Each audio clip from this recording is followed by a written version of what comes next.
Nouveau rendez-vous d'information sur RTI 1. Madame, monsieur, bonsoir. Les titres au sommaire de ce journal. Rencontre au palais présidentiel entre le chef de l'État et les ministres gouverneurs des districts autonomes. Les objectifs de cette dernière décentralisation, le rôle des districts dans le développement local et l'exécution du programme du gouvernement Une Côte d'Ivoire solidaire. Voilà des points abordés au cours de cette réunion. Population déguerpie d'Abobo dans le cadre du projet du métro urbain d'Abidjan. 2472 personnes seront dédommagées par le gouvernement et une première action a permis de soulager déjà 197 personnes.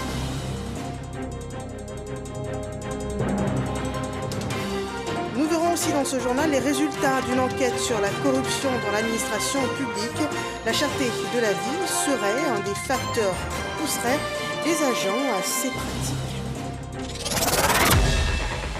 Bienvenue dans ce 23h au Palais de la Présidence de la République. Ce mardi, il y a eu une rencontre avec les ministres gouverneurs de districts autonomes. Une réunion au cours de laquelle le chef de l'État a rappelé l'importance de districts autonomes, un véritable pôle de développement local qui vise à poursuivre le maillage territorial de la Côte d'Ivoire et à relever les défis du développement sur l'ensemble du territoire national, cela conformément au programme gouvernemental Une Côte d'Ivoire solidaire. Je vous propose de suivre l'intervention du président de la République au cours de la réunion. Le district autonome, comme vous le savez, est un véritable pôle de développement local qui doit regrouper au moins 2 régions et qui obéit dans son fonctionnement à la fois aux règles de la déconcentration et de la décentralisation. Le district autonome doit contribuer à améliorer l'efficacité de l'action déconcentrée et décentralisée du gouvernement, notamment en ce qui concerne la coordination et le suivi des politiques publiques d'aménagement et de développement du territoire pour le bien-être de nos populations. Comme vous le savez, nous avons de grands projets d'infrastructure qui vont au-delà des régions, et donc il était tout à fait normal que nous ayons des personnalités d'expérience pour la coordination entre plusieurs régions. La création, donc le 29 juin 2021, des 12 nouveaux districts autonomes, en plus de ceux d'Abidjan et de Yamoussoukro, vise à poursuivre le maillage territorial de notre pays et à relever les défis de développement équilibré sur l'ensemble du territoire national, conformément au 3e pilier de notre programme La Côte d'Ivoire solidaire. Alors, Madame et Messieurs les ministres gouverneurs, les textes adoptés pour la création des districts autonomes, notamment les différents décrets d'application, précisent les missions et les modalités de fonctionnement du district autonome. Ces textes permettent d'éviter tout chevauchement dans les attributions des différents acteurs du développement local. Ainsi, je vous propose d'exercer vos missions et vos attributions dans le strict respect de celles dévolues aux autres collectivités territoriales et aux entités ou services déconcentrés. Les missions de suivi, de coordination, de supervision doivent être au centre de votre action dans vos districts respectifs. Par ailleurs, dans le cadre de l'optimisation des dépenses de l'État, j'ai instruit Monsieur le Premier ministre à l'effet de prendre les dispositions pour que la création des nouveaux districts n'ait pas d'impact budgétaire important. Ainsi, la répartition des impôts, initialement rétrocédée uniquement au district autonome d'Abidjan et Yamoussoukro, sera étendue aux 12 nouveaux districts. Et pour l'exécution du programme gouvernemental, les membres du gouvernement ont le pied à l'étrier. 2 ministres ont convaincu le Sénat sur 2 projets de loi. Les textes étaient exposés par le ministre de la promotion des PME, de l'artisanat et de la transformation du secteur informel et le ministre de la promotion de l'investissement et du développement du secteur privé. On voit cela avec Kader Sogodogo. Félix Anoblé, ministre de la promotion des PME, de l'artisanat et de la transformation du secteur informel, est porteur d'un projet de loi portant ratification de l'ordonnance portant création du Fonds de garantie des crédits aux entreprises ivoiriennes. Une modification pour permettre une amélioration de la gouvernance du fonds. De nombreuses entreprises en Côte d'Ivoire se plaignent des difficultés d'accès au financement. Certaines entreprises obtiennent des marchés et très souvent, vous avez des marchés, il vous faut pouvoir donc financer ces marchés avant de pouvoir être payé. Et lorsque vous ne pouvez pas donc aller sur le marché financier pour obtenir un prêt, cela crée donc des problèmes et souvent même des difficultés dans la mise en œuvre ou dans la réalisation des marchés qui vous ont été donc octroyés. Le fonds de garantie permet d'accompagner les entreprises, donc les PME ivoiriennes, vers le marché financier pour offrir les garanties qu'elles n'arrivent pas à donner aux banques lorsqu'on leur demande donc des garanties pour pouvoir obtenir un prêt, soit dans le développement de leur entreprise, soit dans la réalisation donc d'un marché, soit dans la création de leur entreprise. Le projet a été ratifié à l'unanimité.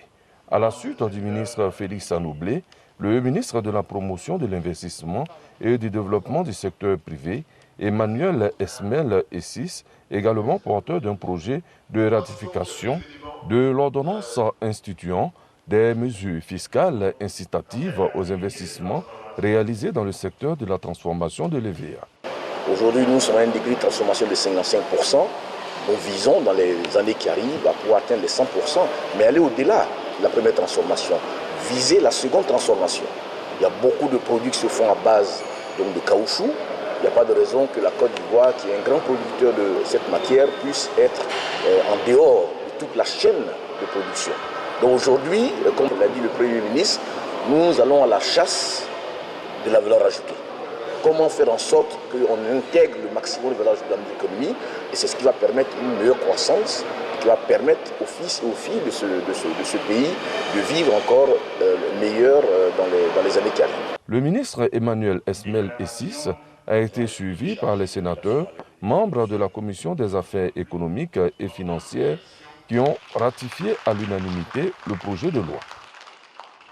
Un autre projet de développement qui verra bientôt le jour, le métro d'Abidjan. Ce projet a nécessité le déguerpissement de populations occupant les espaces prévus pour la construction de la ligne 1. Une situation bien décriée, mais nécessaire pour le développement. Et sachez que les déguerpis, principalement ceux de la commune d'Abobo, ont commencé à être indemnisés. Nous en parlons avec Lanciné Bakayoko. Après quelques incompréhensions liées au retard enregistré au niveau des paiements, c'est presque le bout du tunnel pour les 2472 Aboboulais impactés par le projet de construction de la ligne 1 du métro d'Abidjan. Les opérations de remise de chèques correspondant aux indemnités de relogement ont commencé à la trésorerie d'Abobo. Un soulagement pour Mathieu Sadou Kwame. C'était difficile, mais en fin de compte, ça marchait. Je suis tranquille un peu maintenant. Et je vais me chercher un coin à habiter. Pour cette première vague, ce sont 197 personnes qui passeront devant les comptables du Trésor public d'Abobo. Des souris, mais aussi des grincements de dents. Un agent m'a appelé le matin, mais je l'ai appelé avant d'arriver. Je viens, il ne voit pas mon nom sur le tableau. Quant à Kafele Bekone, ce sont les procédures de sélection des personnes à payer qui l'intriguent. On privilégie les locataires au détriment des propriétaires. Pourtant, le propriétaire résident, c'est celui qui a bâti son logement, qui a accueilli des personnes dedans. Et on donne des chèques aux locataires pour qu'ils passent le loger. Mais le propriétaire, il reste comment? Face à toutes ces inquiétudes, le comité de suivi du plan d'action de réinstallation des impactés du métro d'Abidjan assure que personne ne sera floué. Même position au niveau des comptables, fortement mobilisés pour satisfaire les ayants droit. Nous vous assurons que toutes les personnes seront payées. Parce que là où je vous parle, les dossiers sont en cours de traitement. Chaque fois que les dossiers sont prêts, nous procédons au paiement. Donc je demande donc aux populations de patienter et chaque fois que ça sort, on les paye. Le nombre global des impactés par le tracé se lève à 9 519 personnes. Ce sont des propriétaires non résidents, des hébergés gratuits, des ménages locataires et des opérateurs économiques. La ligne 1 du métro d'Abidjan, c'est 37,4 km du nord au sud.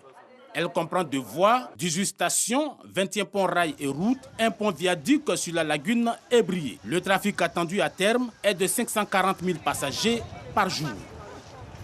Parlons à présent de la lutte contre la corruption. L'enquête dénommée Coup de poing, réalisée au sein de certains services publics à fort soupçon de corruption, est à son terme. Les conclusions de l'opération sont consignées dans ce rapport de Dangui Dangui. Foualou surveille le déchargement de sa remorque de produits vivriers, notamment de bananes plantains, au marché Gourou d'Adjamé. Elle raconte ses difficultés sur la route. Le camion vient de Boisflé. Maintenant, en venant sur la route, on dit qu'il n'y a pas de tracasserie, mais il y en a. On nous fatigue. Ça fait que le camion devait arriver depuis hier, mais aujourd'hui c'est arrivé. Une fois que le transport était cher par rapport à la tracasserie, nous on est obligé de faire cher sur le marché. Le lien entre les raquettes sur les routes et la cherté de la vie a été confirmé par le ministre de la Promotion de la bonne gouvernance et de la lutte contre la corruption devant la presse ce mardi, lors de son point presse sur l'opération Coup de poing, une opération de vérification au sein des structures délivrant des services publics à fort soupçon de corruption qu'il a piloté. Qu'une collecte de données sur le terrain nous a permis d'avoir une idée des sommes payées par les commerçants. Ainsi, à titre d'exemple, sur l'axe Iré-Abidjan, le commerçant marchand de produits vivriers doit s'acquitter d'une somme totale de 20 000 francs répartie entre les différents barrages pour espérer voir sa marchandise arriver à destination. Bien d'autres services publics, notamment la santé, le transport, la justice et l'éducation, sont également dans le collimateur de cette opération Coup de poing. Il a été recueilli des preuves montrant des individus non agents de la SICTA, qui sont des facilitateurs, recevant des pots de vin des mains d'usagers afin d'assurer un passage avec succès lors du contrôle technique, quel que soit l'état du véhicule. Au niveau de la justice, il est également fait cas de paiement de pots de vin moyennant abandon de poursuite ou prononciation de peine beaucoup plus légère. Zoro Epifane Balo a réaffirmé l'engagement de son département et de ses partenaires à poursuivre ce combat pour la bonne gouvernance et contre la corruption. Attention à la fraude, attention aux rackets, parce que l'État vous voit. Le dispositif à cette fin a été déployé en vue de renforcer la détection des actes de corruption. L'Afrique perd 148 milliards de dollars américains chaque année du fait de la corruption, selon la Banque africaine de développement. Un sondage de Afrobaromètre révèle que la perception des Ivoiriens en matière de corruption en Côte d'Ivoire ne s'améliore pas. Un colloque sur l'éco, la nouvelle monnaie des pays de la CEDEAO. Le comité interparlementaire de l'UEMOA se réunit à cet effet au Mali pour faire avancer les travaux. Les précisions de Walter Amadou Ouattara. Ces députés membres du comité interparlementaire de l'UEMOA, CIP-UEMOA, animent des sous-comités de la politique économique, financière et monétaire, ainsi que de la politique fiscale, douanière et commerciale. Réunis à Bamako au Mali, autour du président du CIP-UEMOA, ils planchent sur la question évolution du processus d'avènement de la monnaie unique ECO. Aucun pays de notre zone n'est en mesure de résoudre seul les divers problèmes monétaires d'origine externe auxquels fait face notre communauté, car les politiques de stabilisation ont présenté leurs limites.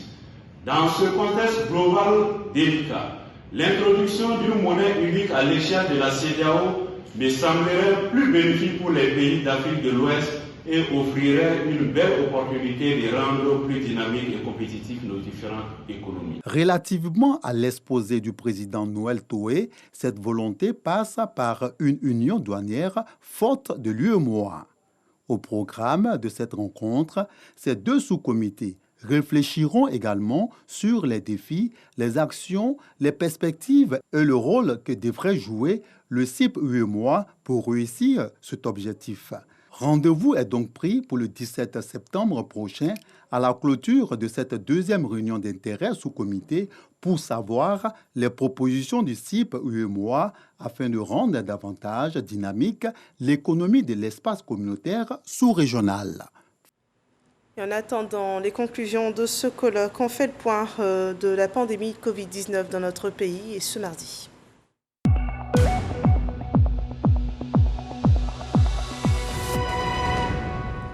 78 nouveaux cas de Covid-19 ont été répertoriés ce jour, 111 cas de guérison et 14 décès. À cette date, la Côte d'Ivoire compte 58 226 cas confirmés, dont 56 144 personnes guéries, 534 personnes décédées. Et pour ce qui est de la campagne vaccinale, au moins 1 572 866 doses de vaccins ont été administrées sur toute l'étendue du territoire.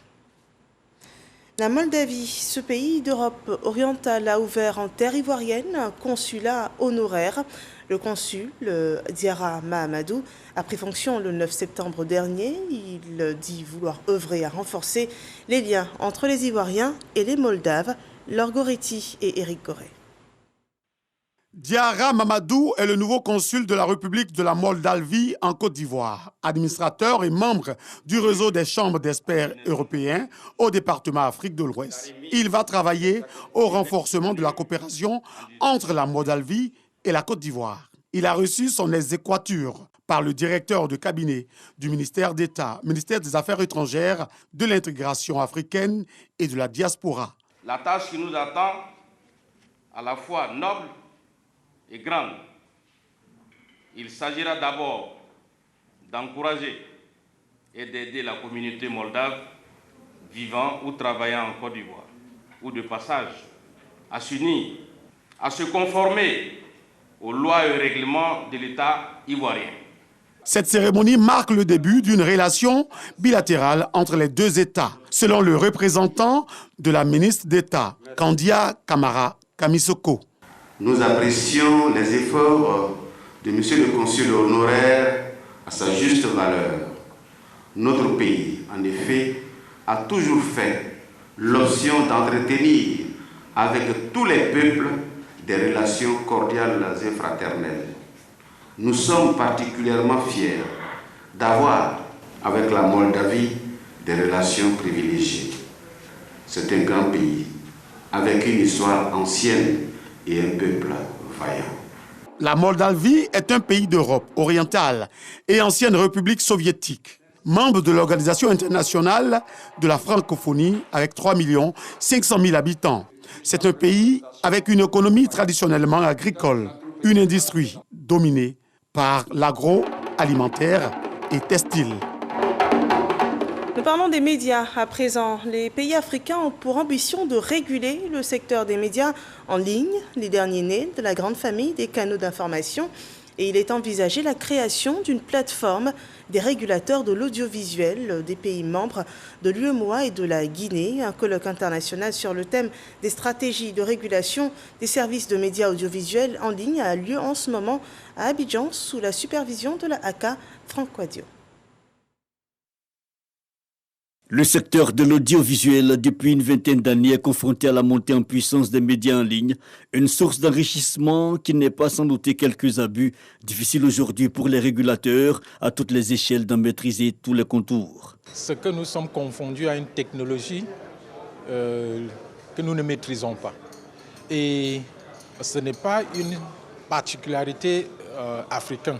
C'est partout dans le monde. Piratage et exploitation illégale des programmes audiovisuels, des données qui fragilisent l'action du régulateur selon Maître René Bourgoin, président de la Haute Autorité de la Communication Audiovisuelle ACA, qui dans le cadre de la mise en œuvre de la plateforme des régulateurs audiovisuels de l'UEMOA et de la Guinée, initie un colloque sur les questions de stratégie pour une meilleure régulation de l'audiovisuel en ligne, une question cruciale bien appréhendée par les participants. C'est vrai qu'au Congo, il y a beaucoup de médias en ligne. Et je dois vous avouer que c'est des médias en ligne que nous ne contrôlons pas. Être invité à cette réunion qui concerne avant tout au premier plan les régulateurs de l'espace UEMOA, nous espérons tirer profit pour que nous puissions agir autrement. Donc aujourd'hui, il nous faut non seulement réfléchir à comment réguler, n'est-ce pas, cet espace, mais également faire attention, ne pas avoir un cadre juridique coercitif. Je parle de l'Internet que tout le monde pratique, que vous pratiquez sur vos tablettes, vos ordinateurs, vos téléphones. Il n'y a pas de personne qui soit à l'abri des autorités de régulation, il n'y a pas de personne qui soit à l'abri des ayants droit, et il n'y a aucun crime qui soit commis sur Internet qui pourrait rester impuni. Ça, c'est un message qui est fort. et qui doit être relayée. Des journées de réflexion pour trouver des mesures consensuelles et une esquisse du cadre réglementaire. Nous pouvons adopter un texte sous forme de loi, donc législatif, ou sous forme de décret. En adoptant le texte sous forme de loi, nous poserons les grands principes directeurs de la régulation des médias en ligne, ce qui va obliger nos gouvernants à prendre aussi des décrets d'application de ces lois-là. Au nom du Premier ministre Patrick Hachi, le ministre de la Communication et des Médias Amadou Coulibaly a exprimé l'attente des gouvernants. La société, nos sociétés nous regardent. Mais pour les régulateurs africains que vous êtes ici, donc essentiellement de l'Afrique de l'Ouest, c'est le continent qui vous regarde. Parce que l'un de vos défis majeurs est de savoir ce que peuvent nos États face aux GAFA. Lorsque certains contenus inappropriés continuent à être présents et que nous n'avons quasiment aucun pouvoir pour les faire retirer. Selon le rapport digital 2020, le taux de pénétration d'Internet en Afrique de l'Ouest est de 36%. Les régulateurs africains s'activent donc pour mieux canaliser ce qui pourrait être perçu comme une boîte à Pandore, d'où la pertinence des conclusions à venir. Une collaboration dans le milieu audiovisuel est en vue. La direction de la RTI a reçu le ministre centrafricain de la Communication. Les deux parties ont en vue une collaboration, nous l'avions déjà dit. Didier Nguessan pour le point. Rebondit de plus belle après une crise. La résilience de la Côte d'Ivoire inspire la République de la Centrafrique. Vue de l'extérieur, cette image du pays est l'œuvre de la radiodiffusion télévision ivoirienne, RTI, en charge du service public de l'audiovisuel. C'est à juste titre que le ministre centrafricain de la Communication et des Médias, Serge Ghislain Dioré, visite les locaux de la RTI. Après le studio des journaux télévisés et la régie, il est même reçu en direct sur le plateau de l'émission Variétoscope Rétro. Le chef de l'État, lors de l'investiture, a mis l'accent sur ce quinquennat sous le signe de la transformation de la République centrafricaine. Et vous savez que la Côte d'Ivoire, c'est un exemple de la transformation en Afrique subsaharienne. Et l'histoire de la Côte d'Ivoire et celle de la République centrafricaine, elle est similaire. Nous avons connu des crises. Aujourd'hui, la Côte d'Ivoire a tourné la page une page définitive à cette crise et se lance vers le développement. La crise est définitivement terminée en Centrafrique et au même titre que la Côte d'Ivoire, nous nous lançons maintenant vers le développement réel. Avant la visite, l'hôte a été reçu par Agnès Crédit, représentant le ministre ivoirien de la Communication et les responsables de la RTI, avec à leur tête le directeur général Fosseni Dambélé. Nous avons eu une séance de travail avec la délégation haute. Nous avons présenté la RTI dans ses différents démembrements, dans sa mission. Et également, nous avons évoqué avec eux les domaines possibles de coopération. En tout cas, ça a été des échanges fructueux. Et monsieur le ministre nous a laissé entendre qu'il y aura une suite en matière de coopération et de partenariat. L'amitié ivoiro-centrafricaine est un exemple de coopération sud-sud avec l'absence de visa entre les deux pays. La nouvelle université de San Pedro ouvrira ses portes dès la prochaine rentrée académique, donc le 18 octobre prochain. 4 unités de formation, de recherche et 2 écoles d'ingénieurs sont compris dans cette université pour une meilleure offre de formation. Des experts travaillent activement sur les maquettes pédagogiques, nous dit Mahama Traoré. Elle est appelée à devenir un pôle d'excellence. L'université de San Pedro abritera 4 unités de formation et de recherche, UFR Sciences de la mer, UFR Sciences de la santé, UFR Agriculture, ressources animales et agro-industrie, enfin UFR Logistique, tourisme et hôtellerie-restauration.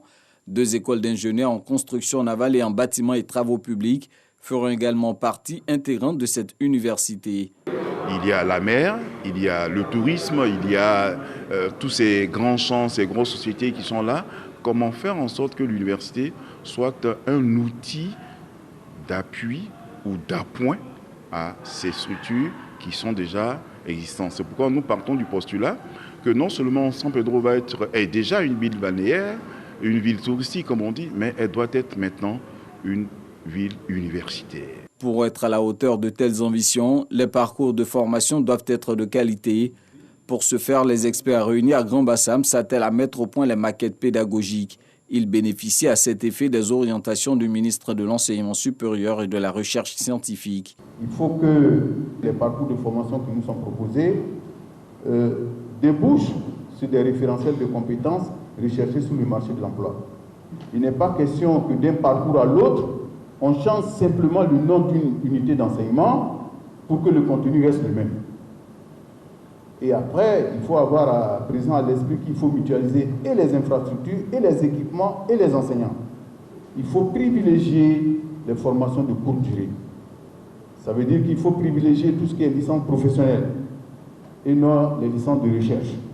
L'université de San Pedro ouvrira ses amphithéâtres le 18 octobre prochain.